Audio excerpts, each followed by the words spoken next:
Agar farzandingizga mana shu mahsulotlarni beradigan bo'lsangiz, tez-tez kasal bo'lib qolaverishi, allergik kasalliklariga tayyor turing. Bugun ota-onalarning eng og'riqli nuqtasi haqida gaplashamiz. Shifokor sifatida ayta olaman, hozirgi bolalarimizni, kattalarni orasida yeydigan mahsulotlarimizni eng asosiy qismiga aylanib qolgan shirinliklar, trans yog'lar, har xil zararli mahsulotlar bu organizmimizni qanchalik cho'ktirishini bilsanglar, uni ikkinchi farzandingizga qayta olib bermagan bo'lardinglar. Chunki bu mahsulotlardagi eng ko'p shakar, trans yog'lar, qayta ishlangan mahsulotlar, uni tarkibidagi har xil rang beruvchi qo'shimchalar, ingrediyentlar organizmimizni tez-tez kasal bo'lishi, har xil allergik kasalliklarni paydo bo'lishi, oshqozon ichak mikroflorasini buzilishi, ishtahasizlik, holsizlik hammasiga sabab bo'ladi. Misol uchun hujayra membranasini qattiqlashtiradigan narsa bu trans yog'lar. Ya'ni hujayra membranasi qattiqlashgandan keyin tasavvur qiling, oziq moddalarni so'rilishi ham shuncha past bo'ladi. Ikkinchisi yallig'lanish markerlari, ya'ni organizmda yallig'lanishga javob beruvchi holatlarni kuchaytiradi. Yana biri esa omega 3, ko'pchilik biladi, va omega 6 balansini buzadi.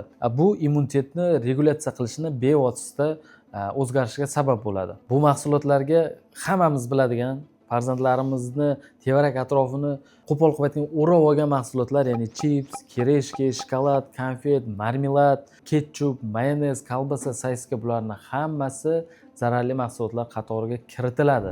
Masalan, nima uchun? Mana oddiy olamiz yogurtni.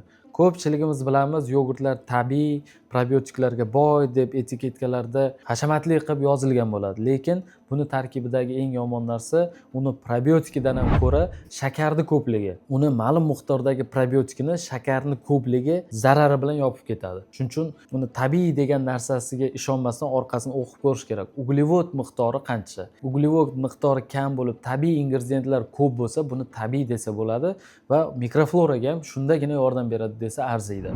Ikkinchisi, har xil yosh bolalarga olib beradigan soklar, ya'ni sharbatlar. Bu tabiiy deb katta qilib yozib qo'yilgan bo'ladi, lekin uni tarkibida to'g'ri tabiiy siqib olingan bo'lishi mumkin, lekin uni ichida mevani shakari o'zini va quruq suv bo'ladi. Boshqa hech narsa bo'lmaydi. Misol uchun 10 ta olmani sharbati bo'lishi mumkin, lekin uni ichida bir dona olmani bo'lsa ham kerakli kletchatka tolalar bo'lmaydi.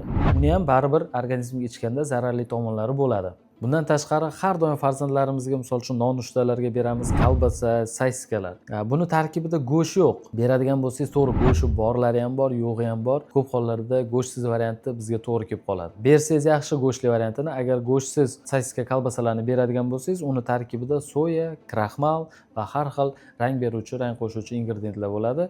Bu oshqozon ichak mikroflorasiga baribir o'z ta'sirini ko'rsatmasdan qolmaydi. Keyingi masala vitaminlashtirilgan suv va ichimliklar. Hozir atrofimizda ko'p tarqayapti shunday ichimliklar.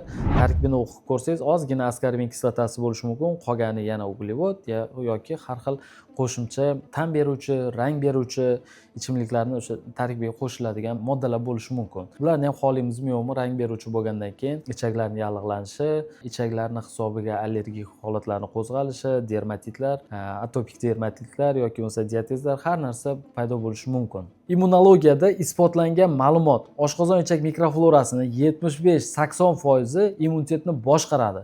Bunda ichak mikroflorasini buzilishiga sababchi bo'lgan yuqorida aytgan mahsulotlarni yesangiz, foydali bakteriya, ya'ni mikrofloralar kamayadi, yuqori nafas yo'llari yoki bo'lmasa umumiy immunitetni pasayishi hisobiga tez-tez kasal bo'lib qolish yoki bo'lmasa har xil allergik proseslar ham yuzaga kelib chiqishi mumkin. Mikroflora buzilganda undan tashqari nima bo'ladi? Bolalarda hozir aytib o'tgan tez-tez ORV, ishtahani buzilishi, kamqonlik, ovqat yemaslik yoki bo'lmasa mana B12 va K2 vitaminlarini ichakda sintezlanishi o'zi kerak. Lekin mikroflora buzilgan bo'lsa, bu ham ishlamaydi. Bu yerda eng muhim narsa, biz keyin immunitet pasaygandan keyin har xil dorilarni, vitaminlarni vrach yuramiz, lekin muhim narsani esdan chiqarmaslik kerak. Shakarlar, har xil bo'yoqlar, trans yog'lar, har xil ingrediyentlar organizmda vitamin va minerallarni so'rilishi va ishlab chiqarilishini buzadi. Chunki organizmda shakar miqdori ko'payib ketsa, B guruh vitaminlari, sink, magniy elementlari sarflanib ketadi. Trans yog'lar ko'paysa, omega va omega 6 yog'da eriydigan A, D, E, K vitaminlarini o'zlashtirilishi buziladi. Keyin buzilgan mikroflora, ya'ni probiotiklar yetishmasa, K2 va bo'lmasa D3 yoki bo'lmasa boshqa so'rilishi zarur bo'lgan vitaminlarni so'rilish metabolizmi buziladi. Bundan keyin boya aytib o'tgandek har xil kasalliklar kelib chiqadi. Bolalarda adenoid kattalashib ketishi, allergiyalar hosil bo'lishi, tez virusli etiologiyali kasalliklarga chalinib qolishi va hokazolar. Demak, birinchi navbatda bolalarni sog'lom ovqatlanish turmush tarziga, uyqu rejimiga va vitaminlar defitsitlarini to'ldirishga e'tibor qaratishimiz zarur. Agar kasalliklar уже allaqachon paydo bo'lgan bo'lsa, vrach ko'rsatmasi bilan tekshiruvlardan o'tib, kerakli mineral, vitaminlarni, defitsitlarni to'ldirishimiz zarur. Chunki vitamin, minerallar yetishmasa, organizmda o'sish va rivojlanishga ta'sir qiladi va har xil mahsulotlarning so'rilishiga ham bu jiddiy o'z ta'sirini o'tkazmasdan qolmaydi. Ovqatlanish bu eng kuchli dori hisoblanadi. Bundan tashqari farzandlarimizni vitamin, minerallarni o'zlashtirish va yetishmovchiliklarni to'ldirish bu eng muhim asosiy omil hisoblanadi. Misol uchun, mana bunday vitamin komplekslarimiz mavjud. Xohlasangiz buni, xohlasangiz o'zingiz vrach tavsiyasi bilan boshqa vitamin komplekslarini xarid qilib, defitsitlarni albatta tekshirib farzandingizga berishingizni tavsiya qilamiz. Bu vitamin kompleksimizda ham turli xil o'zini tarkibiga ega bo'lgan foydali vitaminlar, probiotiklar, antigelment kompleks, neurokomplekslari mavjud. Agar sizni o'zingizga yoqqan vitamin komplekslar bo'lsa, vrach nazorati bilan bering yoki bo'lmasa mahsulotlar ham tayyor bor, olib farzandingizga berishingiz kerak. Qaysi birligi muhim emas. Muhimi farzandlarimizning sog'ligi va ularning immunitetini qo'llab-quvvatlash. Mana shunday foydali maslahatlarni doim o'tkazib yubormaslik uchun Vitave'ni YouTube kanaliga obuna bo'ling va doim kuzatib boring.